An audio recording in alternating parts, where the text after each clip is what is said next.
మనం ప్రతి నెల మొదటి తేదీన రాత్రి కూడుకొని దేవునికి స్తుతించకుండా ఆ నెలలోనికి ప్రవేశించడం లేదు. మరి ఉదయమే ప్రార్థించుకుని మీ పనులకు మీ యొక్క కార్యాలకు వెళ్ళేసి ఉంటారు. కానీ ఈ మొదటి దినాన్ని ఇంకా పూర్తి అవ్వక మునిపే దేవుని సన్నిధానంలో ఎలాగో కూడి మరి 2 సంవత్సరాలు పైబడి మనము ప్రతి మొదటి నెలలో మొదటి దినమున దేవుని స్తుతించడం అనేది మనకు ఆనవాయితీ. అది మనము తీర్మానించుకుని ముందుకు సాగిపోతున్నాం. మరి ఈ సంవత్సరం ఆపకుండా దీనిని కొనసాగించడానికి మొత్తం 11 నెలలు డిసెంబర్లో మరి ఇది వస్తుంది కాబట్టి క్రిస్మస్ అలాగనే నూతన సంవత్సరానికి ఎదుర్కొనుట వాచ్ నైట్ సర్వీస్ వస్తుంది కాబట్టి మరి ఈ 3 దినాలు మనము చక్కగా దేవుళ్ళని గడుపుతున్నాం కాబట్టి జనవరిలో కాకుండా మరి జనవరి నెలంతా కాపాడినందుకు 2వ నెలలో ప్రవేశపెట్టినందుకు ఈ దినాన్ని మనము స్తుతించడానికి చేరి ఉన్నాము. దేవునికి స్తోత్రం చెల్లిద్దాం. హల్లెలూయా. ఈ దినాన్ని ఈ వాక్యం అందించడానికి మరి విజయనగరంలో మరి మాకు చాలా మంచి పరిచయతులు, మంచి ఆత్మీయులు, మంచి వాక్యం చేత దేవుని బిడ్డలను బలపరుస్తున్నటువంటి మరణాత విశ్వాస సమాజం అని వై జంక్షన్ తర్వాత ఉంటుంది వైజాగ్ రూట్లో. మరి ఈ మధ్య కూడా కొత్తగా మరి దాన్ని రెనోవేట్ చేసి కూలగొట్టి మరలా చక్కగా ఆ యొక్క చర్చిని తయారు చేశారు. సీనియర్ సేవకులు రెవరెండ్ బిఎం రాజు గారు అంటారు. బిఎం రాజు గారు అని మరి మీరు బహుశా మన చర్చిలోకి వచ్చినప్పుడు ఎప్పుడైనా మీరు చూసే ఉంటారు. మరి వారు మరి అంత పెద్దవారిని మనం పిలవడము అంత మంచిది కాదు కాబట్టి మరి వారి యొక్క కుమారుడు ఆయన కూడా నాకు మంచి స్నేహితుడు. అలాగనే మరి వాళ్ళ యొక్క అబ్బాయి పండుగాడికి మంచి స్నేహితుడు. మరి అలా అబ్బాయి కూడా చక్కగా ప్యాడ్స్ వాయిస్తూ ఉంటాడు. దేవుని యొక్క సంఘంలో చక్కగా ఉపయోగపడుతూ ఉన్నాడు. కాబట్టి అది మరి బిఎం రాజు గారు తర్వాత పరిచర్యంత చేయడానికి వారి యొక్క కుమారుడు ప్రస్తుతం వేరే చర్చిలో కూడా వారు నడిపిస్తున్నారు, స్థానిక సంఘంలో కూడా నడిపిస్తున్నారు. వారి పేరు మోజెస్ గెల్సన్ గారు. అందరూ కూడా చప్పట్లు కొట్టి దేవుని స్తుతించుదాం. మన మధ్యకు వచ్చారు ఈ రాత్రికాల సమయంలో దేవుని యొక్క వాక్యాన్ని మనకు అందించడానికి వారిని దేవుడు ఏర్పాటు చేశాడు ఈ యొక్క 2025 ఫిబ్రవరి నెల మొదటి తేదీన. కాబట్టి వారు కూడా మరి మంచి సేవకులు. ఈ సమయంలో వారు వచ్చి మనతో వాక్యాన్ని పంచుకుంటూ ఉంటుండగా మనం మరొకసారి చప్పట్లు కొట్టి వారిని ఆహ్వానించుదాం. దేవుని నామమునకు మహిమ కలుగును గాక. మరి ఈ ప్రాంతానికి మీ మందిరము మీతో కలిసి ఈ సహవాసములో ఒక భాగస్థుడిగా ఈ రాత్రి దేవుని స్తుతించడానికి అవకాశాన్ని కల్పించినటువంటి దైవజనులు రెవరెండ్ ఎబేజు చౌదరి గారికి, వారి కుటుంబానికి, దైవజనురాలికి, కుమారుడికి నా హృదయపూర్వకమైనటువంటి వందనాలు తెలియజేస్తూ ఉన్నాను. అట్లే ఎంతో శ్రద్ధతో అసలు ఈ టైం వరకు మీరు కూర్చోవడం ఎంతో ధన్యులు. దేవునికి స్తోత్రం కలుగును గాక. ఆయా ప్రాంతాలకు వెళ్ళినప్పుడు 9 అయ్యేటప్పటికి ఎలా టైంలు చూస్తూ ఉంటారు, మొఖాలు చూస్తూ ఉంటారు, ఏటి సేవకుడా అన్నట్లుగా చూస్తూ ఉంటారు. మీరు ఎంతో ఇంట్రెస్ట్గా కూర్చొని ఇంకా మైతిస్తే ఇంకా పాడినట్లుగానే ఉన్నారు. దేవునికి స్తోత్రం కలుగును గాక. అలాంటి వారితో ఇంకా ఎంత గడపటం అనేది ఎంతో భాగ్యం. నైట్ ప్రేయర్ చేసుకుంటే ఎంత బాగుంటుందో అని అనిపించింది ఇట్లా కూర్చొని. ఏమండి, మీకు కూడా ప్రభు పేరట వందనాలు తెలియజేస్తూ ఉన్నాను. మరి విజయనగరం పట్టణంలో ఎంతోమంది సేవకులు ఉన్నారు, కానీ అధికంగా ప్రేమతో మేము సహవాసంలో ఉండే ప్రేమించేటువంటి మంచి వ్యక్తిలో మీ దైవజనులు ఒకరు. దేవునికి స్తోత్రం కలుగును గాక. తనలో ఉన్నటువంటి గుణం ఏంటో తెలుసా? దేవుని సన్నిధిలో దేవుని పని అంటే ఎవరైనా వారు కానివ్వండి వారిని ప్రోత్సాహం చేస్తూ ఉంటాడు. దేవునికి స్తోత్రం కలుగును గాక. దేవుని పనిలో క్రొత్తగా దేవుని పనిని చేయాలన్నటువంటి ఆలోచన తపన కలిగిన సేవకులలో మీ సేవకులు ఉండటం అదెంతో ధన్యత. అలాంటి సేవలో అలాంటి సంఘంలో మీరందరూ కూడా సభ్యులుగా ఉండడం మరింత దీవెన. దేవునికి స్తోత్రం కలుగును గాక. నాకు తెలియజేసినప్పుడు సరే తప్పకుండా వస్తాం, ఎందుకంటే మాకు కూడా ప్రతి నెల 3 దినాలు ఫాస్టింగ్ ప్రేయర్స్ జరుగుతూ ఉంటాయి. ఆల్రెడీ మందిరంలో ఇప్పుడు జరుగుతూ ఉంది ఫాస్టింగ్ ప్రేయర్. అక్కడ ఉపవాసపు ప్రార్థనలు అంటే నాకు చాలా ఇష్టం. దేవునితో గడపటం ఉండే ఆ అనుభవాన్ని అనుభవించేవాడికి ఆ రుచి అనేది తెలుస్తూ ఉంటుంది.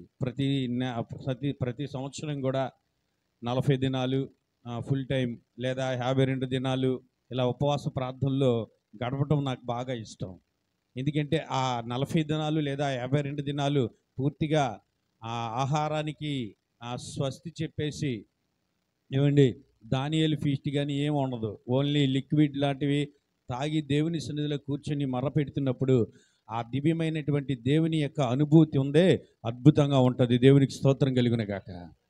ఎవరైతే దేవునితో గడపటానికి ఇష్టపడతారో, దేవునితో సహవాసం చేయటానికి ఇష్టపడుతూ ఉంటారో, దేవుడు వారితో సహవాసం చేయటానికి దేవుడు ఇష్టపడతాడు. దేవునికి స్తోత్రం కలుగును గాక. ఆ దేవుడు వారితో సహవాసం చేయడానికి, వారితో కలిసి జీవించటానికి దేవుడు ఇష్టపడతాడు. అందుకనే ఉపవాస ప్రార్థనలు అంటే మా సంఘంలో చెప్పగానే అందరూ సంతోషిస్తూ ఉంటారు. ఎందుకంటే ఉపవాస ప్రార్థనలు ప్రకటించామంటే దేవుడు ఏదో ఒక అద్భుతం చేయబోతున్నాడు, దేవుడు ఏదో ఒక కార్యాలు చేయబోతున్నాడు, దేవుడు ఏదో ఒక మలుపుని తిప్పబోతున్నాడు అన్నటువంటి ఆ నమ్మకము మా బిడ్డలకు కలిగి ఉపవాస ప్రార్థన అంటే చాలు పరిగెత్తుకుని వచ్చేస్తూ ఉంటారు ఆ ప్రార్థనలో పాల్గొనడానికి. నిన్నటి దినాన్ని అక్కడ కూడా ఫాస్టింగ్ ప్రేయర్ జరుగుతుంది. ఇక్కడ ఫాస్టింగ్ ప్రేయర్ కొరకై, మీ సంఘం కొరకై రాత్రి దినాన్ని సంఘం అంతా అక్కడ ప్రార్థన చేయడం. ఈరోజు కూడా అక్కడ ప్రార్థన, ఇక్కడ జరుగుతున్నటువంటి ప్రార్థన కొరకు అక్కడ ప్రార్థన చేస్తున్నారు గుంపు అందరూ కూడా. దేవునికి స్తోత్రం కలుగునుగా. అంటే దేవునిలో ఇలా షేర్ చేసుకొని డినామినేషన్లు వేరే, సంఘాలు వేరైనా కానీ మనమందరము క్రీస్తులో ఒకరమే. దేవునికి స్తోత్రం కలుగునుగాక. మనందరికీ తండ్రి ఒక్కడే, ఆయన ప్రభు అయిన క్రీస్తు. ఆ దేవుని సన్నిధిలో మనం అందరము ఆ ఏక మనసు కలిగి మనం ప్రార్థన చేసినప్పుడు, కలిసి పరిచర్యలో ముందుకు వెళుతున్నప్పుడు దేవుని యొక్క బలమైనటువంటి కార్యాలను మనం చూడగలుగుతాం. దేవునికి స్తోత్రం కలుగును గాక.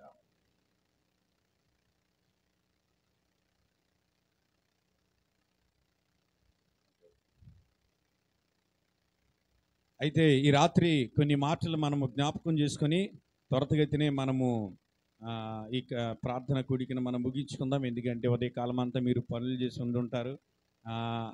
కాసింత శరీరాలకు అలా బలహీనం కదా, టైం దాటడం కొలది నీరసం అనేది శరీరానికి సహజం కదా. కానీ మిమ్మల్ని అంతగా ఇబ్బంది పెట్టకుండా కొన్ని మాటలు ఈ రాత్రి తెలియజేసి సమయాన్ని మళ్ళా దైవజనులకు అప్పగిస్తాను. ఈ రాత్రి కొన్ని మాటలు పరిశుద్ధమైనటువంటి జీవపు గ్రంథంలో నుంచి మనము చూద్దాం. జీవితంలో అందరూ కూడా ఒక ఆశ ఉంటుంది. ఏంటంటే కుటుంబం అనేటప్పటికీ పచ్చగా ఉండాలని, భర్త ఏమో నా కష్టాజితం మీద నేను బ్రతకాలని, ఆ గృహిణి ఏమో మేము ఎప్పుడు కూడా ఫలించు ద్రాక్ష వలె ఉండాలని, పిల్లలందరూ కూడా ఒలివ మొక్కల వలె ఉండాలని, అందరం కూడా దీర్ఘాయుష్ చేత పిల్లలు తరము వెంబడి తరము సమాధానముతో ఉండాలని ప్రతి ఒక్కరు కూడా ఆశపడుతూ ఉంటారు. అవునా కదా? ఏమండి, నా కుటుంబం కష్టాలకు బాధ అయిపోవాలి, సమస్యలకు గురి అయిపోవాలి, లేదంటే మరో రకమైన ప్రతికూలతకు గురి అయిపోవాలనేది ఎవరు కూడా కోరుకోడు ఈ భూలోకంలో. వాళ్ళు దేవుని ఎరగిన వారైనా ఎరిగిన వారైనా అందరూ కూడా సంతోషంతో ఉండాలి, ఆనందంతో ఉండాలి, ఆరోగ్యాలతో ఉండాలని ఆశపడుతూ ఉంటారు. అయితే ఈ దీవెన, ఈ ఆశీర్వాదకరమైనటువంటి కృప లేదా దేవుని సన్నిధిలో సంతోషము, సమాధానములు, ఆరోగ్యములు మనకి కావాలని అంటే బైబిల్ గ్రంథంలో, పరిశుద్ధమైనటువంటి బైబిల్ గ్రంథంలో దావీదు గారు రాసినటువంటి 128వ కీర్తనలో ఉన్నటువంటి ఆశీర్వాదాలన్నీ కూడా మనము సొంతం చేసుకోవాలంటే దేవుడు కొన్ని నియమాలు, నిబంధనలు అక్కడ పెట్టాడు. అక్కడ ఈ రాత్రి కొన్ని మాటలు మనం జ్ఞాపకం చేసుకుని ఆ నిబంధనలు మన జీవితాల్లో కూడా మనం పాటించగలిగితే, లేదా ఆ లక్షణాలు మన జీవితాల్లో అలవాటు చేసుకోగలిగితే, ఒకవేళ ఎంతవరకు అలాంటివి ఉన్నాయేమో, ఉంటే అవి అరకొరగా ఉన్నాయేమో, దాన్ని మరింత రీతిగా ఈ 2025వ సంవత్సరాన్ని ఇందాక దైవజనులు చెప్పినట్లుగా 24 నుంచి 25లోనికి ప్రవేశం చేసి నెల ముగించి నూతన మరొక నెలలోనికి, ఈ రెండవ నెలలోనికి అడుగు పెట్టడానికి ఈ దేవుడు కృప చూపాడు. దేవునికి స్తోత్రం కలుగును గాక. ఎందుకంటే ఒకవేళ గతించినటువంటి సంవత్సరంలో నువ్వు అనుకునేటువంటి సాధించలేకపోయావేమో, నువ్వు అనుకునేటువంటి ప్రార్థనకు ప్రతిఫలం సరిగా దొరకలేదేమో, నువ్వు అనుకునేటువంటి ప్రార్థనకు జవాబు ఒకవేళ దొరకలేదేమో. అందుకని దేవుడు నిన్ను నిరాశకు గురి చేయకుండా, నిస్పృహకు గురి చేయకుండా, బాధకు గురి చేయకుండా ఈ దేవుడు నూతనమైన మరో సంవత్సరాన్ని మనకి దయా కిరీటంగా ఇచ్చాడు. దేవునికి స్తోత్రం కలుగును గాక. ఈ సంవత్సరంలో దేవుడు తన ద్వారాలను, తన యొక్క దేవుడు కలిగి ఉన్నటువంటి ప్రణాళికను, ఉద్దేశాన్ని నీ పట్ల, నీ కుటుంబం పట్ల, నువ్వు తలపోసినటువంటి కార్యాల పట్ల దేవుడు నెరవేర్పు చేయాలని ఆశ చేత ఈ సంవత్సరాన్ని దేవుడు మనకు బహుమతిగా ఇచ్చాడు. దేవునికి స్తోత్రం కలుగును గాక. ఈ గడియను, ఈ సంవత్సరాన్ని లేదా ఈ సమయాన్ని చూడలేక మనకంటే గొప్పవారు, ఐశ్వర్యం కలిగిన వారు, పేరు కలిగిన వారు, ప్రతిష్ట కలిగిన వారు ఎంతమంది ఈ కాలాన్ని ముగించుకొని భూలోకము నుంచి వెళ్ళిపోయారు. కానీ నిన్ను నన్ను సజీవమైన తన రెక్కల నీడలో దేవుడు భద్రపరిచాడు కదా. ఆ భద్రపరచడానికి గల కారణం ఏంటంటే, ఇదిగో దేవుని ప్రేమ, దేవుని కనికరము, దేవుని దయ మన మీద ఉంది. దేవునికి స్తోత్రం కలుగును గాక. ఓ ప్రత్యేకమైనటువంటి ప్రణాళిక, ఓ ప్రత్యేకమైనటువంటి ఉద్దేశం దేవుడు మన పక్షాన దేవుడు కలిగి ఉన్నాడు. అయితే ఆయన కలిగి ఉన్నటువంటి ఉద్దేశాన్ని, ఆయన ప్రణాళిక మన పక్షాన నెరవేర్చబడాలి అంటే మనము కలిగి ఉండవలసిన కొన్ని లక్షణాలను ఈ పరిశుద్ధమైనటువంటి బైబిల్ గ్రంథంలో దేవుడు రాసి ఉంచాడు. దానిని మనము గ్రహించి నేర్చుకుని దాన్ని మనము పాటించగలిగితే, ఇదిగో దేవుడు రాసి ఉంచినటువంటి 128వ కీర్తనలో ప్రతి వచనములో ఉన్నటువంటి ఆశీర్వాదాన్ని ఈ రాత్రి నీ కుటుంబమును, నీవును సొంతం చేసుకోబోతున్నావు. దేవునికి స్తోత్రం కలుగును గాక. అక్కడ 128వ కీర్తన 4వ చరణాన్ని మనం చదువుకోగలిగితే, యెహోవాయందు భయభక్తులు గలవాడు ఈలాగు ఆశీర్వదించబడతాడు అని రాయబడింది. ఏమండి, దేవుని వాక్కు ఎప్పుడు కూడా చాలా జాగ్రత్త మనం చదువుతూ ఉండాలి. యెహోవాయందు భయభక్తులు కలిగిన వాడు ఆశీర్వదించబడతాడని చెప్పేవచ్చుగా. అక్కడ మళ్ళీ ఆ మధ్యన ఏం పెట్టాడు? ఈలాగు అని పెట్టాడు. కొన్ని దగ్గర అయితే అంటాడు. ఇలా కొన్ని చెప్తాడు. అంటే అయితే అంటే అక్కడ ఏదో సంఘటన ఉంది అని అర్థం. ఇక్కడ ఈలాగు అంటే ఏం చెప్తున్నాడంటే 100%గా నేను తప్పిపోను, నేను గ్యారంటీగా మీ పక్షాన నేను ఈ ఆశీర్వాదాలు ఇస్తాను అని ఈలాగు అని రాస్తున్నాడు. దేవునికి స్తోత్రం కలుగును గాక. అంటే మీరు మర్చిపోయినా నేను మర్చిపోను. ఇదిగో నేను ఏ మాట అయితే ఇచ్చానో ఆ మాటని తప్పనిసరిగా నేను నెరవేర్పు చేస్తాను అని చెప్పటానికి అక్కడ ఈలాగు అంటున్నాడు. దేవునికి స్తోత్రం కలుగును గాక. ఇలాగున నేను నిన్ను ఆశీర్వదిస్తాను. ఎలాగా? 2వ వచనం అంటాడు, నిశ్చయముగా నీవు నీ చేతుల కష్టార్జితను అనుభవించెదవు, నీలోగిట నీ భార్య ఫలించు ద్రాక్షావళి వేల ఉంటుంది, నీ భోజనపు బల్ల చుట్టూ నీ పిల్లలు ఒలివ మొక్కల వేల ఉంటారు, నీ పిల్లలను నువ్వు చూస్తావు అంటాడు. ఇలా ఇశ్రాయేలు మీద సమాధానం ఉండుగా. కానీ ఇంత ధన్యకరమైనటువంటి ఆశీర్వాదాన్ని మన జీవితంలో మనం పొందుకోవాలంటే మనము కలిగి ఉండవలసినటువంటి ప్రాముఖ్యమైనటువంటి నియమాన్ని దేవుడు అక్కడ జ్ఞాపకం చేస్తున్నాడు ఈ రాత్రి వేళ. అది ఏంటంటే, ఈ ఆశీర్వాదానికి మన కారకులు అవ్వాలంటే, అందులో ఉన్నటువంటి దీవులకు మన కుటుంబాలు కారకులు కావాలంటే మనం ఉండవలసినటువంటి మొట్టమొదటి లక్షణం ఏంటంటే, ఆ యెహోవా యందు భయము భక్తి కలిగి ఉండాలి. దేవునికి స్తోత్రం కలుగును గాక. ఏమండి, ఈ రాత్రి మీరు అనొచ్చు, ఏమండి భయము భక్తి ఉండబట్టే కదండి పాస్టర్ గారు ఈ రాత్రి ఇక్కడికి వచ్చాము అని అనొచ్చు. అయితే ఈ వాక్యము వింటుండగా మనలో ఏ స్థాయిలో ఆ భయము భక్తి అనేది ఉందో ఒకంత మనం ఆలోచన చేసుకుందాం. ఏమండి, ఇక్కడ దేవుని యందు భయము భక్తి మనం కలిగి ఉండాలని ప్రభు అక్కడ కోరుకున్నాడు. అంటే దేవుని యందు ఈ ఆశీర్వాదాలకు మనం కారకులు కావాలంటే, మనం అనుభవించాలంటే, మన బిడ్డలు అనుభవించాలంటే, మన బిడ్డలు పిల్లల తరాలు సమాధానకరంగా మన కుటుంబాలు ఉండాలంటే దేవుడు అంటున్నాడు, ఇదిగో మీరందరూ కూడా ఎలా ఉండాలంటే దేవుని యందు భయము కలిగి ఉండాలి అంటున్నాడు. దేవునికి స్తోత్రం కలుగును గాక. బైబిల్లో చూస్తే పాత నిబంధనలో సుమారుగా 158 వచనాలు, క్రొత్త నిబంధనలో 40 వచనాలు సుమారుగా దేవుని యందు భయపడండి, దేవునికి భయపడండి, దేవునికి భయపడండి అని దేవుడు తెలియజేస్తూ వచ్చాడు. అంటే ఈ భయము ఎంత భయానికరమో, అది ఎంత డామేజ్ చేస్తుందో ఒక వ్యక్తి జీవితంలో, ఆ భయము అనేది లోక సంబంధమైన భయం అయితే ఎంత ప్రమాదకరమో, అది దేవుని యందలి భయం అయితే అది ఎంత దీవెనకరంగా ఉంటుందో దేవుడు గ్రహించి, ఇదిగో ఈ రాత్రి మీరు కలిగి ఉన్నటువంటి భయము లోక సంబంధమైన భయం కలిగి ఉన్నారా, లేదా దేవుని యందు భయం కలిగి ఉన్నారా అనేది మీరు స్వపరీక్ష చేసుకోవాలని ఈ రాత్రి దేవుడు మనకి ఈ మాటలు తెలియజేస్తున్నాడు. దేవునికి స్తోత్రం కలుగును గాక. ఈ భయం అనేది రెండు రకాలుగా కనబడతా ఉంటుంది. ఒకటి పాపము వలన వచ్చేటువంటి భయము, ఇది అపవిత్రమైన భయం. బైబిల్ గ్రంథంలో ఆదికాండము 3వ అధ్యాయము 10వ వచనములో అంటాడు కదా. ఆదికాండం 3వ అధ్యాయము 10వ వచనములో అంటాడు, అందుకు అతడు, నేను తోటలో ఈ స్వరము వినినప్పుడు దిగంబరిగా ఉంటిని గనుక భయపడి దాగుకొంటుని అన్నాడు. అక్కడ 3వ అధ్యాయం 10వ వచనంలో ఏమంటున్నాడు, ఇదిగో మనుషుడు పాపము చేసినప్పుడు, ఏమండి, మనుషుడు దేవుని మాటకు ఎప్పుడైతే వ్యతిరేకించబడ్డాడో ఈ భయం అనేటువంటి స్పిరిట్ ఆ మనిషిలోనికి ప్రవేశించినట్లుగా మనకు అక్కడ కనబడతా ఉంది. అందుకనే దేవుడు అంటున్నాడు, ఇదిగో మీరు ఈ స్పిరిట్ ఏమవుతుంది, ఈ అందరికీ ఇది సంభవించినట్లుగా మనము గమనిస్తూ ఉన్నాం. అందుకే ప్రభువు అంటున్నాడు, ఈ భయము వల్ల మనుషుడు భీతి చెందిపోతున్నాడు, ఆందోళన చెందిపోతున్నాడని.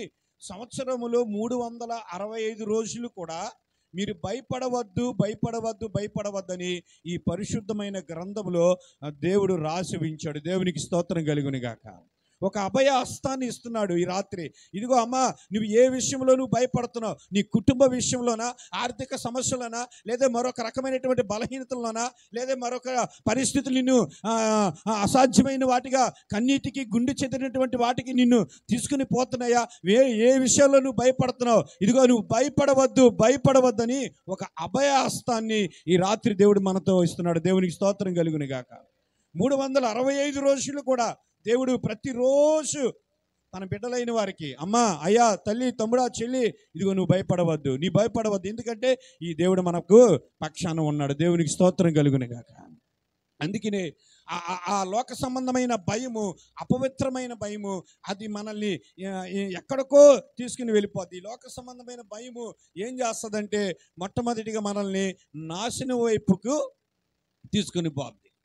ఈ లోక సంబంధమైనటువంటి భయం మనల్ని ఓటమి వైపుకు తీసుకుని పోతూ ఉంటుంది. ఈ లోక సంబంధమైనటువంటి భయం మనల్ని ఏది సాధించలేనటువంటి పరిస్థితిలోనికి తీసుకుని పోతూ ఉంటుంది. ఈ లోక సంబంధమైనటువంటి భయము మనల్ని అర్ధాంతరంగా ఈ విలువైన జీవితాన్ని, శ్రేష్టమైన జీవితాన్ని ఇచ్చినటువంటి జీవితాన్ని అర్ధాంతరంగా ముగిసినట్లుగా చేయటానికి ప్రయత్నం చేస్తూ ఉంటుంది. అంతేకాకుండా ఈ లోక సంబంధమైన భయం ఏం చేస్తుందంటే మనల్ని నరకములోనికి తీసుకుని వెళ్ళే ప్రమాదము ఉంది. అందుకనే ప్రభువు ఆ స్థితిలో నీవు ఉండకూడదని, ఆ స్థితిలో మనం పడిపోకూడదని, ఆ నాశనకరమైనటువంటి గుంటలో, ఆ జిగటగల దొంగ ఊబిలో నీవు నేను కూరుకుపోకూడదని, ఆ మరణకరమైనటువంటి శిక్షలో నీవు నేను ఉండకూడదని ప్రభువు ప్రతిరోజు, ఇదిగో నా కుమారుడా, నా కుమార్తె, నువ్వు భయపడవద్దు అని దేవుడు ఒక అభయాస్తాన్ని ఇస్తున్నాడు. దేవునికి స్తోత్రం కలుగును గాక.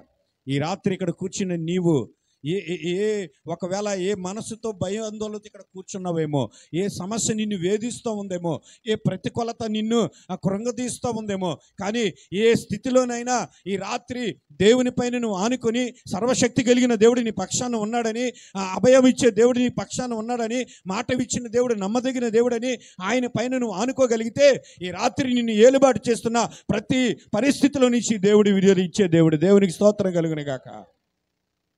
అందుకనే ఈ లోక సంబంధమైన భయము మనల్ని నాశనం వైపు నడిపిస్తుంది, ఓటమి వైపు నడిపిస్తుంది, లేదంటే ప్రమాదకరమైన స్థితిలోనికి నడిపిస్తుంది. కానీ రెండవ భయం ఉంది. ఈ భయం ఏంటంటే తెలుసా? దేవుని అందలి భయం. ఈ భయము ఇది పవిత్రమైన భయము అంటాడు కీర్తనకారుడు 19వ కీర్తన 9వ వచనములో మొదటి భాగంలో అంటాడు, యెహోవా యందలి భయము పవిత్రమైనది అంటాడు. దేవునికి స్తోత్రం కలుగును గాక. యెహోవా యందలి భయము పవిత్రమైన భయము. ఏమండి, ఈ భయము ఎంత గొప్పదంటే దేవుని యందలి భయము కలిగిన వారి జీవితాల్లో ఆ దేవుడు నిత్య ఆ జీవానికి మనల్ని నడిపిస్తాడంట. చూసారా, ఈ దేవుని యందు భయం కలిగిన వారు దేవుడు ఆశీర్వాదంలోనికి వారిని నడిపిస్తాడంట. కానీ ఈ లోక సంబంధమైన భయము మనల్ని నాశనంలోనికి నడిపిస్తుంది, నరకములోనికి నడిపిస్తుంది, మనల్ని ఏమండి ఓటములోనికి నడిపించే భయం. కానీ దేవుని యందు భయం మనల్ని ఎక్కడ తీసుకెళ్తుంది? నిత్య జీవంలోనికి నడిపిస్తుందంట. ఏమండి, ఆ ఆశీర్వాదంలోనికి మనల్ని నడిపించేదిగా కనబడుతూ ఉంది ఈ భయము. అందుకనే ఈ రాత్రి మనం ఎవరికి భయపడాలో ఎవరికి భయపడకూడదో ఈ ప్రభువు మనకి తెలియజేస్తున్నాడు. ఈ రాత్రి మనం ఎవరికి భయపడుతున్నా? దేవునికి మనం భయపడితే, దేవుని అందరి భయం కలిగి ఉంటే మనం నిత్య జీవంలోనికి మనము నడిపింపబడతామంట. ఏమంటే దేవునికి మనం భయపడితే ఆశీర్వాదంలోనికి మనల్ని నడిపిస్తాడంట. కానీ లోక సంబంధమైన వాటికి మనం భయపడిపోతే, ప్రతికూలతలకు మనం భయపడిపోతే అది ఆ భయము అనేది మనల్ని నాశనానికి నడిపిస్తుంది, ఓటమికి నడిపిస్తుంది, లేదంటే ఏది సాధించలేని స్థితికి నడిపిస్తూ ఉంది, లేదా మరణ పరకల మీదకి నడిపిస్తూ ఉంది. ఆ స్థితి తర్వాత మనల్ని నరకములోనికి అది నడిపించేదిగా ఉంటుందని, ఆ భయము నీలో ఉండకూడదని రాత్రి దేవుడు కోరుకుంటున్నాడు. దేవుడికి స్తోత్రం కలుగును గాక.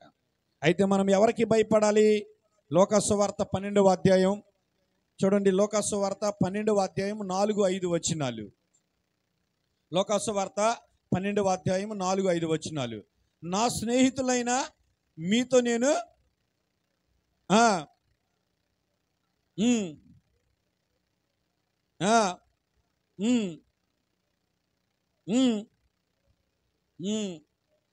చంపిన తర్వాత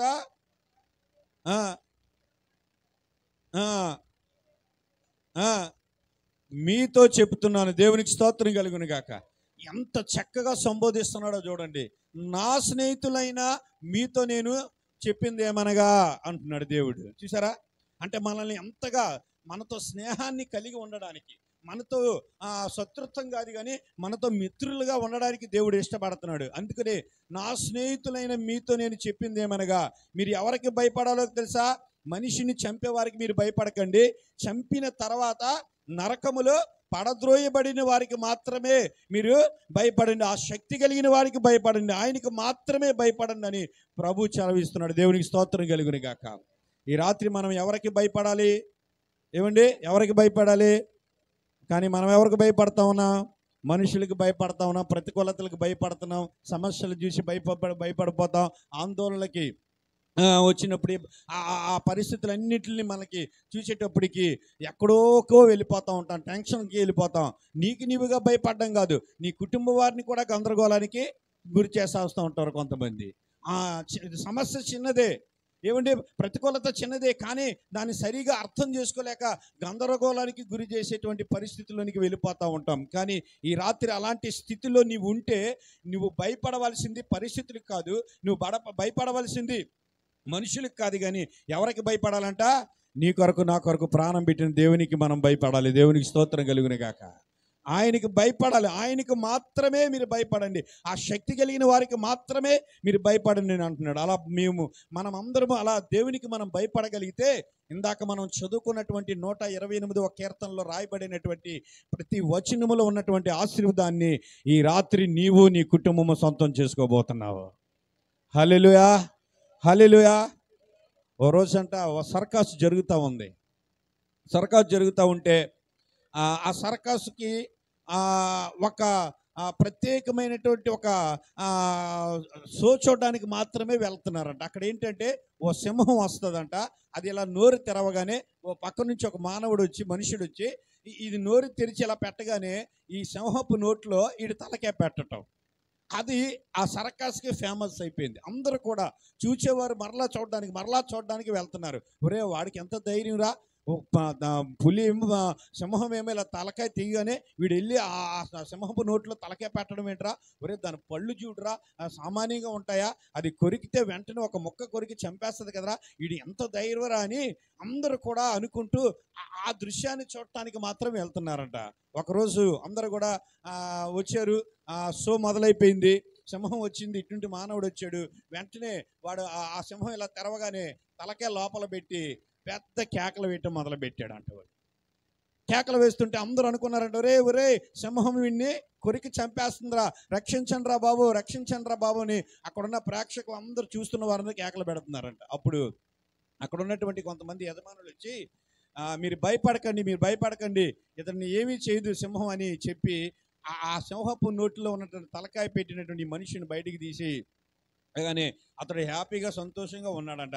అరే మరి ఇంటికి రా, లోపలికి వెళ్ళి అంత కంగారు పెట్టావు, అంత గందరగోళం చేసావు, అంత అరుపులు వేసావు అంటే అతడికి సింహము నోటిలో తలకాయ పెట్టడం అతడికి భయం లేదు. కానీ అతడు తల మీద అంట ఓ సాలీడు వచ్చిందనమాట. ఏమంటే ఓ సాలీడు, వాడికి సాలిపురి అంటే వాడికి భయం. అసలు దేనికి భయపడాలి? సింహానికి భయపడాలి కదా. కానీ వీడు ఎక్కడ దేనికి భయపడుతున్నాడు? ఆ చిన్న సాలీడుని చూసి వాడికి గందరగోళం చేసేసి వీడికి వీడు అనుకున్నారు నిజమే సింహం గాలు ఈ తలకే కొరికేస్తుందేమో అని ఆ స్థితికి వెళ్ళిపోయి వాడిని రక్షించారంట. అంతే కదా, కొన్ని సందర్భాల్లో మనం కూడా అంతే కదా, ఎవరికి భయపడాలో ఎవరికి భయపడకూడదో మనకి తెలియని సందర్భాల్లో గందరగోళం అయిపోతూ ఉంటాం. కానీ ప్రభు అంటున్నాడు, ఇదిగో మీరు ఎవరికి భయపడాలో తెలుసా? మనుషుని చంపేవాడికి మీరు భయపడకండి, చంపిన తర్వాత నరకములో పడద్రోయబడిన వాడికి మాత్రమే మీరు భయపడండి, ఆ శక్తి కలిగిన వాడికి మాత్రమే మీరు భయపడండి అంటున్నాడు. దేవునికి స్తోత్రం కలుగును గాక. ఈ రాత్రి దేవునికి భయపడిన వారి జీవితాల్లో కలిగి ఉన్నటువంటి కొన్ని లక్షణాలు ఈ రాత్రి మనం జ్ఞాపకం చేసుకొని ఈ సమయాన్ని మనం ముగించుకుందాం. అసలు దేవునికి భయపడటం అంటే ఏంటి అంటే, మొట్టమొదటిగా దేవునికి భయపడడం అంటే చెడుగును అసహించుకోవటం. ఏమండి, దేవునికి భయపడేవాడు చెడుగును అసహించుకుంటాడు. రెండోది, దేవునికి భయపడటం అంటే యథార్థంగా జీవించటం. మూడోది, దేవునికి భయపడడం అంటే దేవునికి లోబడటం లేదా దేవునికి విధేయత చూపించటం. ఇంకా దేవునికి భయపడడం అంటే దాన ధర్మములు, అంటే నీ తోటి ఒక పేదవాడు లేనివాడు వస్తే వాడికి నీకున్న దాంట్లో సహాయం చేయటం. దేవునికి భయపడడం అంటే ప్రార్థన ఎడతగని ప్రార్థనా జీవితాన్ని కలిగి ఉండటం. ఇంకా దేవునికి భయపడడం అంటే కష్టపడి పని చేయటం అనేది ఆ దేవునికి భయపడటం కలిగి ఉన్నవాడి జీవితాల్లో ఇలాంటి లక్షణాలు కలిగి ఉంటాడు. అయితే మొట్టమొదటిగా మనం చూడగలిగితే దేవుని యందు భయభక్తులు కలిగిన వాడు దేనినట? చెడును విసర్జించుకుంటాడు, చెడును అసహించుకుంటాడంట. బైబిల్ గ్రంథంలో చూస్తే సామెతల గ్రంథం 8వ అధ్యాయం 10వ వచనం అంటాడు. సామెతల గ్రంథం 8వ అధ్యాయం 10వ వచనం, యెహోవా యందలి భయభక్తులు కలిగి ఉండుట చెడుతనమును అసహించుకొనుటయే అన్నాడు. ఏమండి, దేవుని యందు భయభక్తులు కలిగిన వాడు చెడుతనాన్ని అసహించుకోవటం అంటే దేవునికి ఏది ఇష్టం లేదో, దేవునికి ఏది అయోగ్యంగా ఉందో, దేవునికి ఏది అది ఇబ్బందికరంగా ఉందో దానిని మనలో ఉండడానికి వీలు లేదంటే ఎవరు? దేవుని యందు భయభక్తులు కలిగిన వారు. ఈ రాత్రి మరి నువ్వు దేవుని యందు భయభక్తులు కలిగి ఉన్నావని అనుకుంటున్నావు, కానీ దేవునికి అసహ్యమైంది, దేవునికి అయోగ్యమైంది ఏదైనా నీలో ఉంటే నువ్వు దేవుని యందు భయభక్తులు కలిగి ఇంకా జీవించటం లేదనే విషయాన్ని జ్ఞాపకం చేసుకోవాలి. దేవుని యందు నువ్వు భయభక్తులు కలిగి ఉంటే దేవుడు చెప్పేటువంటి కొన్ని ఆజ్ఞలు, కట్టడలు, హెచ్చరికలు, విధులు ఉన్నాయి. ఆ కట్టడలు, హెచ్చరికలు, విధులలో నువ్వు తప్పిపోయినట్లయితే నేను దేవునికి భయపడే వారము కాదని దేవుని యొక్క వాక్యం చెప్తా ఉంది. బైబిల్ గ్రంథంలో చూస్తే నిర్గమకాండం 1వ అధ్యాయము 7 నుంచి 15 వచనాలు మీరు తర్వాత చదువుకోండి. నిర్గమకాండం 1వ అధ్యాయము 7 వచనం నుంచి 15 వచనాలు చూస్తే ఆనాటి ఇశ్రాయేలు ప్రజలు ఐగుప్తులో బానిసత్వం మధ్య నలిగిపోతున్నటువంటి సందర్భాలలో అక్కడ ఉన్నటువంటి రాజుగారు ఇశ్రాయేల్ ప్రజలంట ఆ బానిసత్వంలో నలుగుతున్న కొలది వారు ఇంకా ప్రబలుతున్నారంట. ప్రజలందరూ కూడా వంశాభివృద్ధి కలుగుతూ ఉందంట. అది చూసినటువంటి రాజుగారికి కలవరం వచ్చి, అంతేకాకుండా అక్కడ ఉన్న కొంతమంది పెద్దలు వచ్చి ఏమన్నారంటే, రాజుగారు వీళ్ళు ఇంతగా శ్రమ పడుతున్నా కానీ వీరు జనములు ఎక్కువైపోతున్నారయ్యా, వీరు ఎక్కువైపోతే ఒకరోజు మన మీద తిరుగుబాటు చేసే ప్రమాదం ఉంటుందని చెప్పగానే రాజుగారికి కలవరం వచ్చేసిన తర్వాత అక్కడ రాజుగారు ఒక ఆలోచన చేశారంట. వారి పైన మరింత పని భారాన్ని పెట్టాడంట. మరింత వారికి ఆ శ్రమను వారి మీద పెడితే ఈ పెట్టిన శ్రమ కంటే వీరు మరింతగా వారు వంశాభివృద్ధి కలగడం, అక్కడ జరుగుతున్నప్పటికీ రాజుగారికి ఇంకేం చేయాలో అర్థం కాక అప్పుడు నిర్గమాకాండం 1వ అధ్యాయం 15వ వచనములో అక్కడ మాట ఉంటుంది, మరియు ఐగుప్తి రాజు సిఫ్రా పూయ అన్నటువంటి హెబ్రీ మంత్రసానులతో మాట్లాడాడంట. ఏమండి, అక్కడ ఇద్దరు మంత్రసానులు ఉన్నారు. ఎవరు? సిఫ్రా, పూయ. సిఫ్రా అంటే సౌందర్యము అని అర్థం, పూయ అంటే ప్రసవ వేదన కలిగినది అని అర్థం. ఏమండి, ఆ మంత్రసానులతో మాట్లాడి అంటున్నాడు, అబ్బాయి మీరు కానుపుల మీద చూచినప్పుడు మగవాడైతే ఆ కానుపుల మీదే బయటికి రాకుండా మీరు చంపేయండి, ఆడబిడ్డ అయితే మీరు బ్రతకనీయండి అని చెప్పి ఆ మంత్రసానులకు చెప్పినప్పుడు అంట ఆ మంత్రసానులు ఏం చేశారో తెలుసా? ఏమండి, ఎవరికి భయపడ్డారట? దేవునికి భయపడ్డారు. దేవునికి స్తోత్రం కలుగును గాక. ఎప్పుడైతే వారు రాజుగారు పెట్టే భోజనం తింటున్నారు, రాజుగారు ఇచ్చే జీతానికి పనిచేస్తున్నారు, రాజుగారి దగ్గర బానిసలుగా ఉన్నారు, కానీ రాజుగారికి భయపడకుండా వారు ఎప్పుడైతే దేవునికి భయపడ్డారో అక్కడ జరిగిన సంఘటన తెలుసా? 20వ వచనంలో దేవుడు అంట మంత్రస్థానులకు మేలు చేశాడంట. దేవునికి స్తోత్రం కలుగును గాక. ఏమండి, వారు దేవుణ్ణి ఎరగని వారుగా, ఏమండి దేవుడిని కాదు గుర్తెరగిన వారుగా, దేవుడు అంటే అసహించబడిన వారుగా, మరి ఎందుకంటే వారికి మేలు చేశాడంటే అక్కడ వారు రాజుగారికి భయపడకుండా సృష్టికర్త అయినటువంటి దేవునికి పాపముతోనూ అపరాధముతోనూ చేస్తున్న మానవ బ్రతుకులలో ఆ పాపపు జిగటగల దొంగ ఊబిలో మనుషుడు దిగజారిపోకుండా నరకమైన పాపపు ఊబిలో వారు పడిపోకుండా విడుదల కలిగించటానికి యేసుక్రీస్తు నామదేవుడిగా ఈ భూలోకములో యజ్ఞ పశు బలిగా వధించబడినటువంటి ఈ సర్వశక్తి కలిగిన దేవునికి భయపడడం నేర్చుకున్నారు. దేవునికి స్తోత్రం కలుగును గాక. అసలమాట ఈ రోజు నుండి పోయే రాజుగారికి మనమే ఏం భయపడవసరం పర్లేదు, కానీ నిత్యము శాశ్వతంగా ఈ లోకాన్ని ఏలుబాటు చేస్తున్నటువంటి దేవుడు అక్కడ ఉన్నాడు. ఆ దేవునికి మనం భయపడాలని ఈ మంత్రసానులు ఎవరికి భయపడ్డారో తెలుసా? దేవునికి భయపడ్డారు. దేవునికి స్తోత్రం కలుగును గాక. అందుకనే దేవుడు అంట వారికి మేలు చేయడమే కాదు కానీ వారి వంశాభివృద్ధిని దేవుడు కలుగు చేశాడంట. దేవునికి స్తోత్రం కలుగును గాక. చూసారా, దేవుడికి వారికి వంశాభివృద్ధిని కలిగి చేశాడు. ఏంటి ఆ చెడ్డది అంటే వారు ఎందుకు అలాంటి పని చేసేటప్పుడు రాజుగారు వచ్చి అంటున్నారు, అబ్బాయి మీరు చేసిన పని ఏంటి, మీరు ఏంటంటే అక్కడ అంటున్నారు, అయ్యా హెబ్రీ స్త్రీలు సామాన్యమైన వారు కాదయ్యా, ఇదిగో మేము అక్కడికి వెళ్ళే లోపునే వారు ఏం చేశారో తెలుసా? ప్రసవ వేదన పొంది బిడ్డను కనేశారయ్యా అని చెప్పారంట. రివర్స్గా చెప్పారంట అక్కడ. అంటే అక్కడ రాజుగారి భయంతో చెప్పడం కాదు కానీ వారి ఎవరికి భయపడ్డారంట? దేవునికి భయపడ్డారు. దేవునికి స్తోత్రం కలుగును గాక. చూసారా, అంటే దేవుడిచ్చినటువంటి జీవముతో కూడినటువంటి ఆ బిడ్డలను చంపటం, అబార్సం చేయటం ఇది దేవుడు ఒప్పుకోడు. ఇది దేవుడిచ్చిన బహుమతి, ఇది దేవుడిచ్చినటువంటి కార్యం. ఈ కార్యాన్ని కనుక మనం ఏమైనా టచ్ చేస్తే పైన ఉన్నటువంటి దేవుడు ఊరుకోడు, ఆయన శాపానికి మనం గురి అవుతామని ఈ మంత్రసానులు దేవునికి భయపడటం వల్ల దేవుని కృపను పొందుకున్నారు. దేవునికి స్తోత్రం కలుగును గాక. ఏమండి, దేవుని ఎరగని వారికి దేవుడు అంత మేలు చేస్తే ఈ రాత్రి దేవుని ఎరిగిన నిన్ను దేవుడు మేలు చేయకుండా ఉంటాడంటారా? దేవుడు నిన్ను ఆశీర్వదించకుండా ఉంటారంటారా? దేవుడు నిన్ను దీవించకుండా ఉంటాడా? నీ వంశాన్ని దేవుడు తరములుగా అభివృద్ధి చేయకుండా ఉంటాడంటారా? అయితే మనం ఎవరికి భయపడాలో తెలుసా? దేవునికి భయపడాలి. ఆ భయపడిన దేవునికి ఏది అసహ్యమో అది మనలో ఉండకుండా, మన జీవితాల్లో ఏలుబాటు చేయకుండా, మన కుటుంబాల్లో ఏలుబాటు చేయకుండా దానిని మనము తొలగించుకోగలిగితే ఈ రాత్రి ఇదిగో 128వ కీర్తనలో రాయబడినటువంటి ఆశీర్వాదాల్లో నువ్వు ఒక ఆశీర్వాదాన్ని దేవుడు నీకు అనుగ్రహించబోతున్నాడు. దేవునికి స్తోత్రం కలుగును గాక. అది పొందుకునేటువంటి స్థాయిలోనికి దేవుడు నిన్ను నడిపించబోతున్నాడు. రెండవదిగా చూస్తే యథార్థంగా జీవించటం. దేవునికి భయపడేవారు. ఏమండి, యథార్థత సామెతల గ్రంథం 14వ అధ్యాయం 2వ వచనంలో కనబడుతుంది.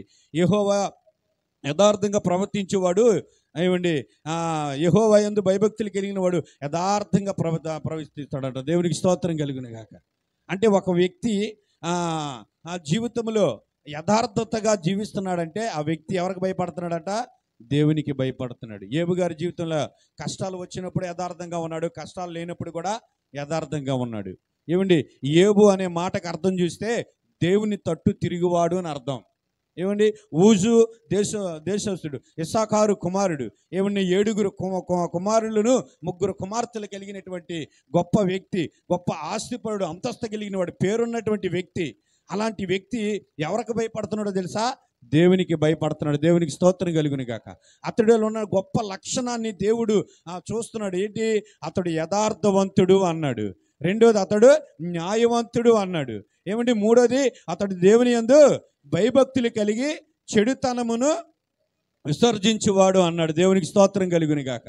చూసారా ఎంత మంచి గుణాలు అతడిలో కనబడుతున్నాయో. అందుకనే దేవుడు యోబును బట్టి దేవుడు స్తుతించాడంట. దేవునికి స్తోత్రం కలుగును గాక. యోబు నోటి మాట చేత అయినను దేవుణ్ణి దూషించలేదంట. ఈ రాత్రి మన నోటిలో ఏముండాలో తెలుసా? యథార్థత ఉండాలి. మన చేతిలో యథార్థత ఉండాలి. అంటే మన నోట్లో యథార్థత ఉండాలంటే ఉన్నది అవునంటే అవును, కాదంటే కాదు అని చెప్పాలి తప్ప లేనిది ఉన్నది లేనిదిగా మనం మాట్లాడడానికి వీలు లేదు. మన చేతిలో యథార్థత ఉన్నదంటే దేవుడు ఇచ్చినటువంటి నీవు వ్యాపారమైనా లేదా ఉద్యోగమైనా పాడి పంటలైనా మరొకటిలోనైనా మనం ఎలా ఉండాలో తెలుసా? యథార్థంగా ఉండాలని దేవుడు చూస్తున్నాడు. దేవునికి స్తోత్రం కలుగును గాక. అది సంపాదించే రూపాయైనా 2 రూపాయలైనా 3 రూపాయలైనా యథార్థంగా నువ్వు ఉంటే దేవుడు దానిని రెట్టింపు చేయడం మొదలు పెడతాడు నీ యథార్థతను బట్టి. హల్లెలూయా, హల్లెలూయా. ఈ రాత్రి అలాంటి లక్షణము మనము కలిగి ఉండాలని ఎవరు? దేవుని యందు భయభక్తులు కలిగినవాడు. మొట్టమొదటిగా చెడుని విసర్జించుకుంటాడు దేవుని యందు భయభక్తులు కలిగినవాడు. రెండోది యథార్థంగా ఉంటాడు. ఏమండి యేసేబు జీవితం అలాగే ఉంది కదా. ఏమండి యేసేబు యేసేబు అంటే అభివృద్ధి నొందించువాడు అని అర్థాన్ని ఇస్తుంది. ఏమండి యాకోబు రాహేల్ కుమారుడు కదా, బెన్యామీను సోదరుడు, ఇంత మంచి లక్షణాలు కలిగినవాడు. ఆసనేత్తు తన భార్య ఆ కళల ద్వారా ఏమయ్యాడు? అన్నల చేత ద్వేషించబడి కొట్టి గుంటలో పడవేయబడి అక్కడ బానిసలుగా ఐగుప్తికి వెళ్ళిపోయాడు కదా. అక్కడ ఏమండి అక్కడ అమ్మబడ్డాడు కదా. అమ్మబడినటువంటి వ్యక్తి మరలా ఏ కళల ద్వారా అమ్మబడ్డాడో మళ్ళా అదే కళల ద్వారా ఏమండి ఐగుప్తి దేశానికి అధికారిగా అయ్యాడు. దేవునికి స్తోత్రం కలుగును గాక. అంటే ఎంత మలుపు తిప్పాడు చూడండి దేవుడు. ఆ జీవితాన్ని అలాంటి యథార్థంగా జీవించినటువంటి ఈ యేసేబు పోతీఫర్ ఇంట్లో వెళ్ళినప్పుడు, పనివాడిగా వెళ్ళినప్పుడు ఆ రాజుగారంట ఏ పని చేసేవాడు కాదంట, చక్కగా వచ్చి భోజనం చేసి మౌనంగా వెళ్ళిపోయాడట. కారణం ఏంటో తెలుసా? ఆ ఇంటిలో ఒకడు ఉన్నాడు. ఎవరో తెలుసా? యేసేబు యథార్థవంతుడు. దేవునికి స్తోత్రం కలుగును గాక. అక్కడ ఉన్నటువంటి డబ్బులైనా ఆభరణాలైనా రాజుగారి ఇల్లు కదా ఎంత ఉంటుందో, కానీ ఏ విషయంలో కూడా అక్కడ అతడు దేవునికి కానీ అక్కడ ఉన్న యజమానుడికి కానీ అన్యాయం చేయలేదంట. అంతేకాదు ఒకరోజు పోతీఫర్ భార్య యేసేబును పాపం చేయమని ప్రేరేపించినప్పుడు అక్కడ వెంటనే పోతీఫర్ భార్యగా రాణిగారికి గుడ్ బై చెప్పాడంట. రాణిగారు, ఇది నేను ఇలాంటి దుష్కార్యం చేయటానికి నేను తగను. ఎందుకో తెలుసా? అక్కడ రాణిగారికో లేదా రాజుగారికో చూసి భయపడడం కాదు, కానీ సర్వ సృష్టికర్త అయిన దేవునికి భయపడిన వ్యక్తి. దేవునికి స్తోత్రం కలుగును గాక. అందుకనే యెహోవా యేసేబుకు తోడై ఉన్నాడు. దేవునికి స్తోత్రం కలుగును గాక. ఈ రాత్రి ఆ దేవుడే నీకు కూడా తోడై ఉండాలని ఆశపడుతున్నాడు. ఈ రాత్రి నీవు కూడా యథార్థంగా జీవిస్తే, నీవు కూడా దేవుడికి ఇష్టంగా జీవిస్తే, దేవుడికి యోగ్యంగా నువ్వు జీవించగలిగితే, ఇదిగో ఈ 2025 సంవత్సరంలో 24లో జరగలేనటువంటి అనేకమైన కార్యాలు నీ జీవితంలో ఉన్నాయేమో, కానీ ఈ 2025లో నీ ద్వారాలను దేవుడు తెరుస్తాడు. దేవునికి స్తోత్రం కలుగును గాక. అందుకనే ఈ 2025 సంవత్సరాన్ని దేవుడు మనకు బహుమతిగా ఇచ్చాడు. మనం అడుగు పెట్టడానికి దేవుడు ఇచ్చాడు. ఇంకా నువ్వు పొందుకోవాల్సినవి, ఇంకా నువ్వు అనుభవించవలసినవి, ఇంకా దేవునికి మహిమకరంగా జీవించవలసినవి ఎన్నో కార్యాలు దేవుడి నీ పక్షాన అట్టి పెట్టాడు. కనుక అవన్నీ నువ్వు సొంతం చేసుకోవాలని ఈ రాత్రి దేవుడు కోరుకుంటున్నాడు. దేవునికి స్తోత్రం కలుగును గాక. అందుకనే మనము దేవుని యందు ఎట్లా ఉండాలి? భయము కలిగి ఉండాలి. దేవునికి స్తోత్రం కలుగును గాక. ఏమండి ఇంకా చూస్తే దేవుని యందు భయం కలిగిన వాడు ప్రజలకు ధర్మకార్యాలు చేస్తాడంట. తెలుసు కదా, బైబిల్లో అపోస్తల కార్యం 10వ అధ్యాయం 1-2 వచ్చిన వాళ్ళకి చూస్తే కొర్నేలి అనేటువంటి వ్యక్తి కనబడతాడు. ఇతడు ఇటలీ పటాలానికి శతాధిపతి. ఏమండి దేవుని యందు భయభక్తులు కలిగినటువంటి వాడు, మంచి పేరు కలిగిన వాడు. ఇతడు దేవుని యందు భయభక్తులు కలిగి ప్రజలకు బహు ధర్మము చేయుచూ ఉన్నాడని రాయబడింది. ఏమండి శతాధిపతి, శత అంటే 100 మందికి అధిపతి, దశాధిపతి అంటే 10 మందికి అధిపతి. ఏమంటే సహస్రాధిపతి అంటే 1000 మందికి అధిపతి. కానీ ఇతడు పోస్ట్ ఏంటో తెలుసా? శతాధిపతి, 100 మందికి అధిపతి కలిగినటువంటి వ్యక్తి. అయితే ఇంత హోదా ఉన్నా, ఇంత పేరు ఉన్నా, ప్రతిష్ఠ ఉన్నా అతడికి మాత్రం ఏ ఏ లక్షణం ఉందో తెలుసా? దేవుని యందు భయభక్తులు కలిగిన వ్యక్తి. దేవునికి స్తోత్రం కలుగును గాక. అంతేకాక ప్రజలకు బహు ధర్మము చేసేటువంటి మంచి మనసు కలిగినటువంటి వాడిగా కనబడుతున్నాడు. దేవునికి భయపడేవాడు ఎప్పుడు కూడా ఓ తోటి వాడికి సహాయం చేసే మనసు ఉంటుంది. కొన్ని మార్లు ఏమండి దాన ధర్మాలు అంటారే, చేసేటువంటి మనసు ఉంటుందంట. ఏమండి దేవునికి భయపడలేని వాడు అంటారే, కాకి ఎంగిల్ చల్లరా వీళ్ళు అంటారు. అంటే ఏంటి? ఏమంటే భోజనం చేసినప్పుడు అంట కాకి వచ్చి కావు కావు నరుస్తూ ఉంటే ఇలా ఇసిరితే కాకి ఆ మెతికి ఎక్కడ ఎత్తికిపోద్దని ఇలా ముడి చేసి షో అని తోలుతా ఉంటారంట. అవండి ఎంగిల్ చేస్తే కాకి కొట్టరు. ఎందుకో కాకి అలా కొడితే మెతికి ఎత్తికిపోద్ది అన్నటువంటి పిసనార తత్వం. అందుకే దేవుని వాక్యం చెబుతుంది, పిసనారులు దేవుని రాజ్యానికి వారసులు కారు అంట. మరి నువ్వు ఎలా ఉన్నావో, నీకున్న దాంట్లో ఎవరైనా నీ తోటి నీకంటే కాసింత పేదవాడు వస్తే, నీవు అవకాశం వస్తే ఒక ముద్దవాడికి మనము పెట్టాలి. ఒకవేళ అవకాశం ఉంటే ఒక ఆర్థిక సహాయాన్ని వాడికి చేయాలి, లేదా వస్త్రం ఉంటే ఒక వస్త్రాన్ని వారికి సహాయం చేయాలి. అంతేకాదు ఏమండి, నువ్వు నీ దేవుని సన్నిధిలో ఎదుగుతున్నప్పుడు, ఆయన కృపలో ఎదుగుతున్నప్పుడు, ఇంత మంచి దైవజనులు దేవుడిని మీకు ఇచ్చాడు. ఎందుకంటే ఇలాంటి ప్రక్షాళన కూడికలు పెట్టుకుని మీ కుటుంబ సంరక్షణ కొరకై, ఏమండి మీ కుటుంబ బాగోగుల కొరకై ఈ లోకంలో అనేకమైన సంఘాలు ఉన్నాయి, అనేకమైనటువంటి సేవకులు ఉన్నారు. కానీ ఇలాంటి కార్యక్రమాలు, ఇలాంటి ప్రక్షాళన కూడికలు చేసేవారు చాలా తక్కువ. కానీ దేవుడు ఎంత మంచి దైవజనులు మీకు ఇచ్చినప్పుడు ఆ సంఘంలో ఒక నమ్మకమైనటువంటి వ్యక్తిగా నువ్వు ఉండాలి. దేవునికి స్తోత్రం కలుగును గాక. దేవుడు నిన్ను దీవిస్తున్న కొలది నీ సంఘపు ఏది లోటుగా కనబడుతుందో, లేదా నీ సేవకునికి ఏది లోటుగా కనబడుతుందో, ఆ ఇచ్చే మనస్సు నువ్వు కలిగి ఉండేటప్పుడు దానిని దేవుడు చూస్తాడు. దేవునికి స్తోత్రం కలుగును గాక. దేవునికి ఇచ్చింది ఎప్పుడు కూడా దేవుడు వృధాపరచడు. ఏమంటే దేవునికి ఇచ్చింది ఎప్పుడు దేవుడు ఒకటి ఇస్తే దేవుడు బోనస్ కలిగి మరలా నీకేం చేస్తాడు తెలుసా? వడ్డీతో పాటు దేవుడు మనకి ఇచ్చే దేవుడు. దేవునికి స్తోత్రం కలుగును గాక. ఏమిటి నీ సంఘంలో ఏది లోటుగా ఉందో దేవుడిని అడగాలి. ప్రభా, నీ పని కొరకే ఏది అవసరత ఉంది, ఇదిగో, లేదా నాయన నీ పనిలో నేను ఎలా భాగస్తుడిగా ఉండాలి నాయన అని నీకు ఇచ్చిన దాంట్లో నువ్వేం చేయాలి? దేవునికి కృతజ్ఞులు కాకుండా కృతజ్ఞతాస్తుతులు చెల్లించే వారిగా ఉండాలి. దేవునికి స్తోత్రం కలుగును గాక. కృతజ్ఞతకు కృతజ్ఞతాస్తుతులకు తేడా. రెండు మాట ఒక రకంగా ఉంటాయి, కానీ కృతజ్ఞం అంటే ఇచ్చిన దానికి అక్కడితోనే ఓకే అని మౌనంగా ఉండిపోవడం. మళ్ళీ ఎప్పుడో కష్టం బాధ వచ్చినప్పుడు ఓ నా దేవా అని ఏడిచి మళ్ళీ దేవుని దగ్గర మేలు పొంది కూడా కృతజ్ఞత. కృతజ్ఞతాస్తుతులు అంటే ఏంటి?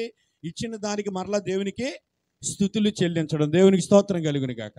ఏమంటే మీ జీవితంలో ఏదైనా ఒక కార్యం జరిగించాడు అనుకోండి, అది సాక్ష్యము ప్రకటించబడింది అనుకోండి, దేవా నా కుటుంబంలో ఈ సాక్ష్యం ప్రకటించినందుకు వందనాలని ఆ రోజు ఆ దేవుని సన్నిధిలో ఆ కృతజ్ఞత కానుకను నువ్వు చెల్లించాలంట. దేవునికి స్తోత్రం కలుగును గాక. అంటే దానిని దేవుడు చూస్తాడమ్మో, నా బిడ్డ ఇది ఈ కార్యం చేసినందుకు ఇదిగో ఈ కృతజ్ఞతాస్తుతులు చెల్లించిందని, అయ్యో ఇంత చెల్లించిందా, నేను అలా ఉంచుకోకూడదని దేవుడు అంట మరలా దానికి రెట్టింపు దీవెన నీ కుటుంబంలో అనుగ్రహిస్తాడంట. అలాంటి మనసు ఎవరికి ఉంటుందో తెలుసా? దేవుని యందు భయభక్తులు కలిగి జీవించేవాడికి. దేవునికి స్తోత్రం కలుగును గాక. ఈ రాత్రి అలాంటి మనసు నీకుందా?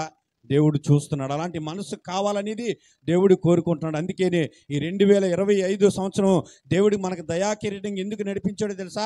గత సంవత్సరంలో ఇవి పాటించలేదేమో, గత సంవత్సరంలో ఏవి చేయలేదేమో, ఈ సంవత్సరాన్ని నువ్వు చేయాలని దేవుడు ఆశ కలిగి ఈ దయాకిరీటంగా ఈ సంవత్సరాన్ని బహుమతిగా ఇచ్చాడు. దేవునికి స్తోత్రం కలుగును గాక.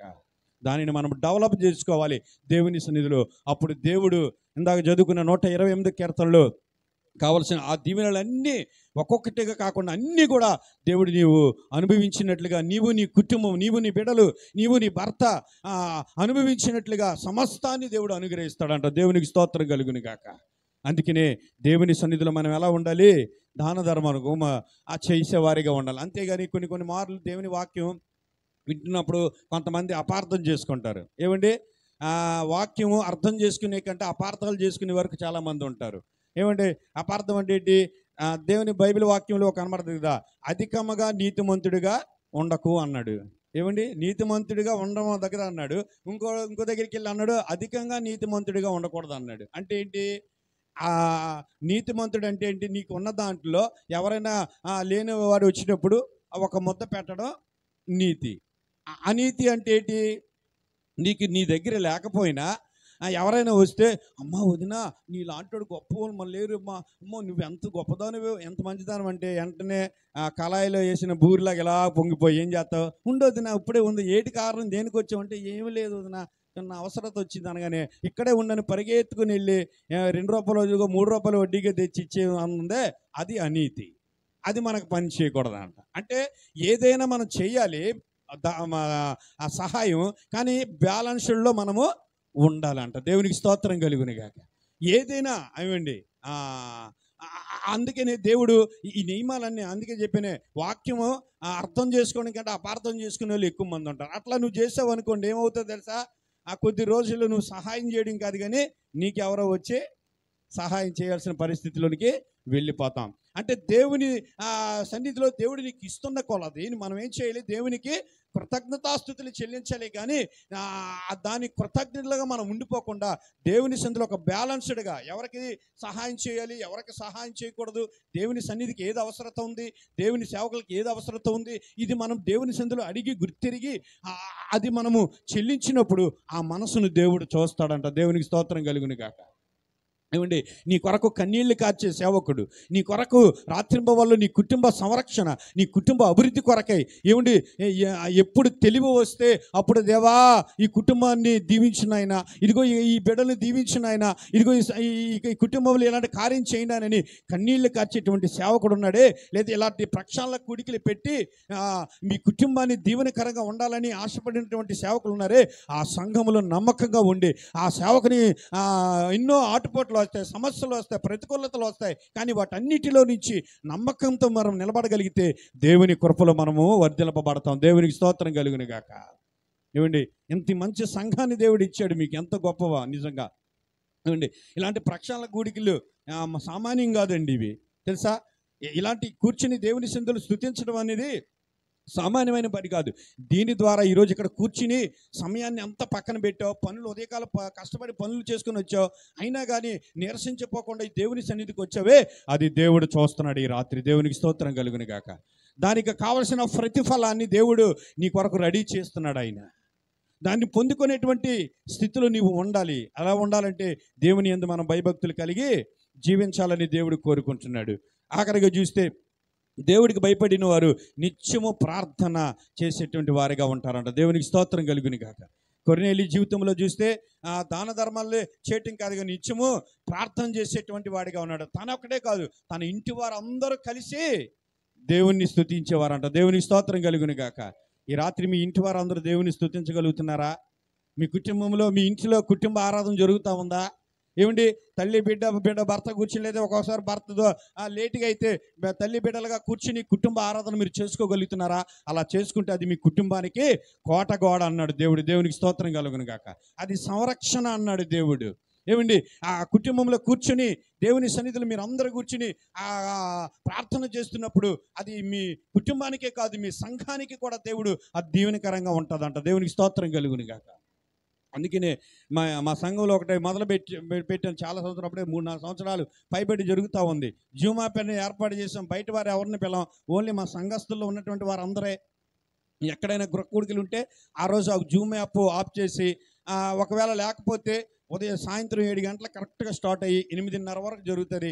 ఎవరి గృహాల్లో వారు కూర్చొని ఏమండి అందరూ కలిసి అన్ని గృహాల కొరకు ఏకీభించడం మొదలు పెడతారు. దేవునికి స్తోత్రం కలుగునుగా. అందరూ ఒక్కొక్కరు రోజుకొక కుటుంబం పాటలు పాడడం, రోజుకొకరు ప్రార్థన చేయడం, ఆ సేవకురు లేదా సేవకురాలు వాక్యం చెప్పడం, ఆ 2 మాటలు, తర్వాత అందరూ కలిసి ప్రార్థన చేసినప్పుడు దేవుడు ఘనమైన కార్యాలు చేయడం మొదలుపెట్టాడు. దేవునికి స్తోత్రం కలుగునుగాక. ఇదిగో నీ కుటుంబంలో కూడా అలాంటి ప్రార్థన అని నువ్వు ఎన్నుకొని ఆ ప్రార్థన పైన నువ్వు ఆధారపడి, ఒకవేళ ఇంటికాడ ప్రార్థన చేసుకోకపోతే దేవుడికి ఇలాంటి దైవజనులకు ఆలోచన ఇచ్చి మరి రండి, సంఘానికి రండి, అందరం కలిసి ప్రార్థన చేసుకుందాం అనేటప్పుడు తండోపతండాలుగా నీవు నీ కుటుంబం కలిసి దేవుని సన్నిధికి వచ్చి ప్రార్థించినప్పుడు ఆ ప్రార్థన ఉందే అది శక్తి కలిగింది. దేవునికి స్తోత్రం కలుగునుగా. ప్రార్థన ప్రభావం కలిగింది. ప్రార్థన చేయలేది ఈ భూలోకంలో ఏదీ లేదు. దేవునికి స్తోత్రం కలుగునుగాక.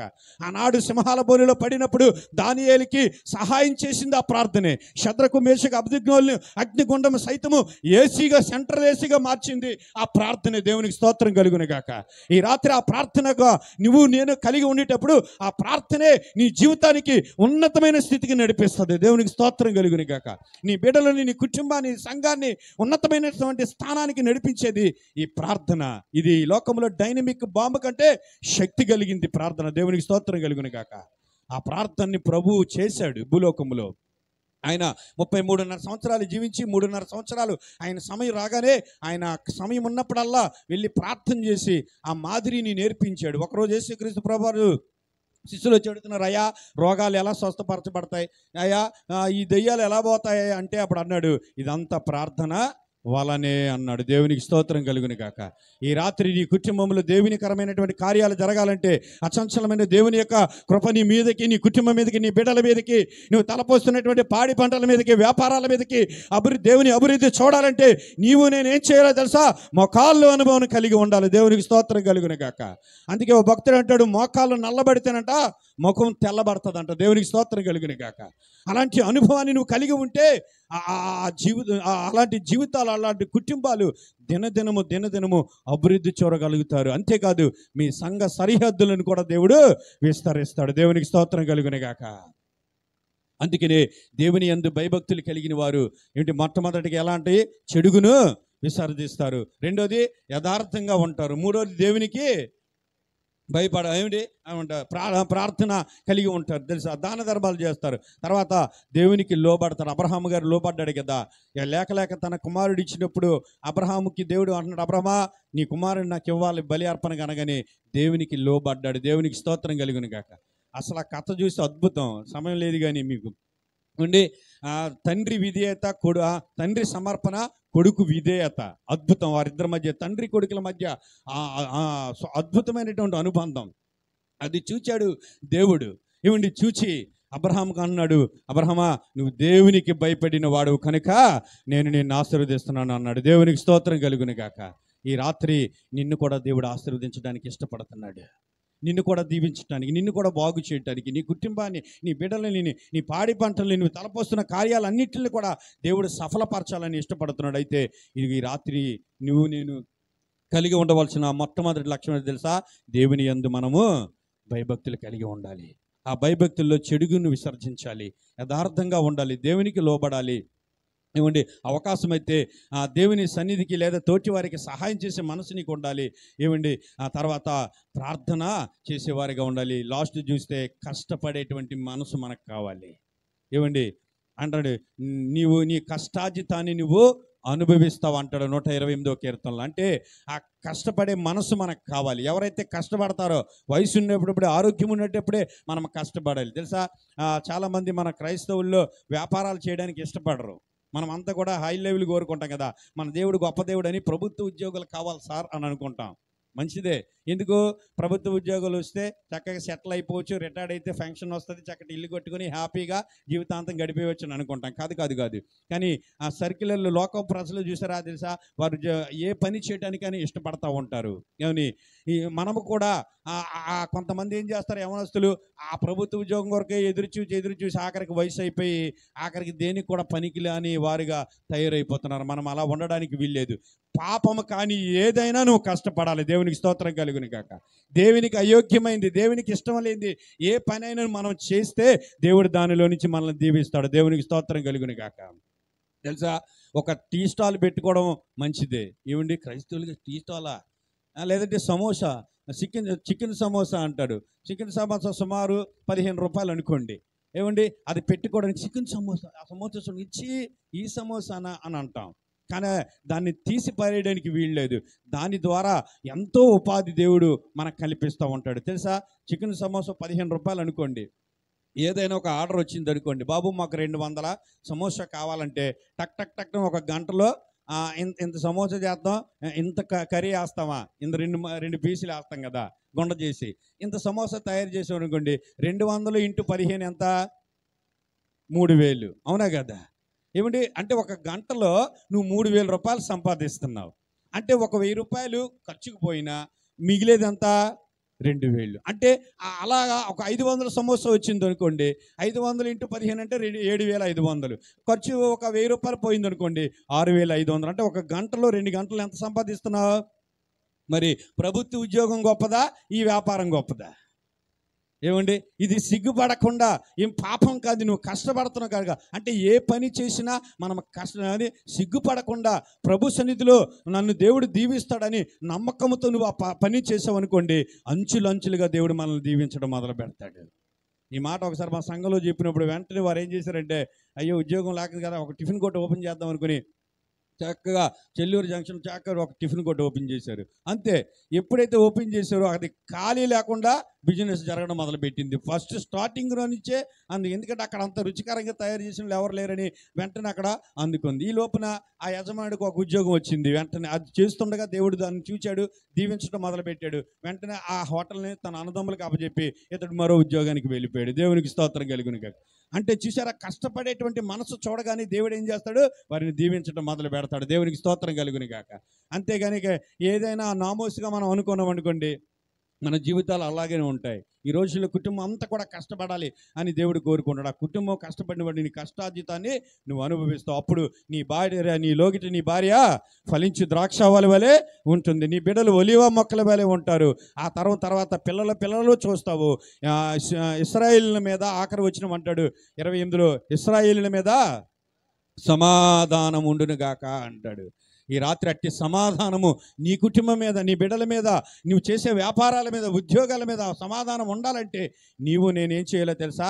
దేవునికి భయపడాలి. దేవునికి స్తోత్రం కలుగును గాక.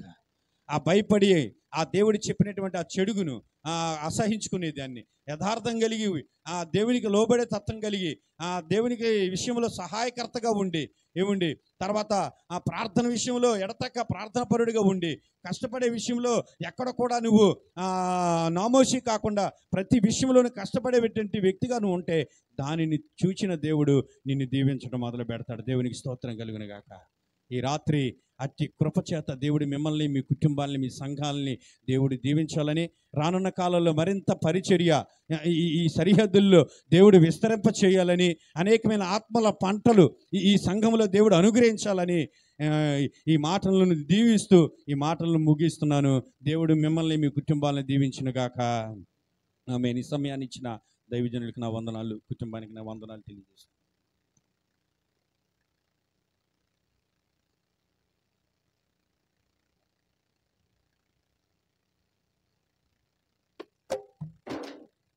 ఆత్మని కాక దేహాన్ని చంపే మనుషులకే భయపడకయ్యా. ఆత్మతో పాటు నీ దేహాన్ని చంపే దేవునికి భయపడవయ్యా. ఆత్మని కాక దేహాన్ని చంపే మనుషులకే భయపడకయ్యా. ఆత్మతో పాటు నీ దేహాన్ని చంపే దేవుడికి భయపడవయ్యా. దేవుడిచ్చిన ఆత్మ దేవుని యొద్దకు చేరు, నీకంటూ ఏముందిలే. దేవుడిచ్చిన ఆత్మ దేవుని యొద్దకు చేరు, నీకంటూ ఏముందిలే. నీకంటూ ఏముందిలే. మార్పు చెందవా, నీవు మార్పు చెందవా, నీ బతుకును మార్చుకోవా. మార్పు చెందవా, నీవు మార్పు చెందవా, నీ బతుకు మార్చుకోవా. అనుకూల సమయం ఇది ఏనని తెలిసి మారు మనసును పొందవా. మారు మనసును పొందవా. హల్లెలూయా. తల వంచినట్టయితే ప్రార్థన చేసుకుందాం. నిజంగా ఈ రాత్రి దైవజనుల ద్వారా అద్భుతమైనటువంటి వర్తమానం దేవుడు మనకు అందించాడు. అనేకమైన విషయాల కొరకు మనము భయపడుతూ ముందుకు సాగుతూ